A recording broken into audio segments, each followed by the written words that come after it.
Thanks for tuning in to Directory Insights in 10 Minutes, brought to you by Guardians of the Directory. I'm your host, Craig Birch. As promised, the series is all about cutting through the noise. No fluff, no filler. Just practical insights for Active Directory and Entra ID admins who want to secure and manage their environments efficiently. So what are we talking about today? Well, today's topic is going to be around a user vulnerability that allows you to store passwords and reversible encryption. So why is this a risk to your organization? If this setting is flagged on a user account, it can actually overwrite your password policies where you're blocking this in your domain policy or in your fine-grained password policy. And it allows attackers to be able to extract your passwords in plain text using common tooling. So what are we looking for in Active Directory? Well, if I look at Casey Baggett's account here, the first thing I want to do is click on the Accounts tab and go to the account options. And you can see right here, this account is flagged so that they can store the password using reversible encryption.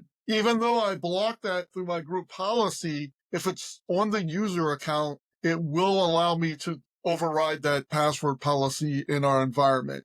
So that's one way to find them in your environment, but that's not how most admins work. So we're not going to go in and try to find these through the GUI. We're going to use our favorite tool called PowerShell to go in and help us identify these. So let's go see what PowerShell can do to help us with this. And it's just a simple PowerShell script that we're going to run inside of our environment. So really we're filtering on Get-ADUser, and we're filtering on user account control, and we're selecting the object SamAccountName with AllowReversiblePasswordEncryption, where that band is equal to 80 and not equal to 0. So let's run this in my environment and see what we get back. As you can see, my Active Directory environment's not very secure. I have a lot of accounts, including Casey's, that are set up to allow reversible password encryption. So an attacker could be able to use common tooling like TDS utils or Mimikatz to even get these passwords out of my environment, as well as if the account is set with allow reversible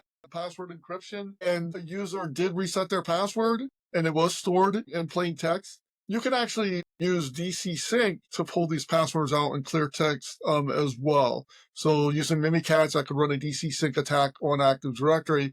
Instead of trying to then have to crack the hash, it makes it very easy. I have the plain text password right out of Mimikatz if it's set there. So we want to be able to quickly identify these and then clean these up in our environment. So how do we go in and basically reverse this in our environment? So let's go in and focus on Casey Baggett's account. So to remediate this misconfiguration in Active Directory, I can actually use a simple PowerShell as well. So here, I'm just going to do the set ADUser Casey Baggett and then allow reversible password encryption and set that value to false. So let's go ahead and run that. And if I go back in and look at Casey's account inside of Active Directory, well, let's go ahead and refresh this real quick and do another find on Casey's account. We should see that value has actually been remediated. Now, that's not good enough. The next thing I would do is, because that value was set, I would reach out to any users that had that value set.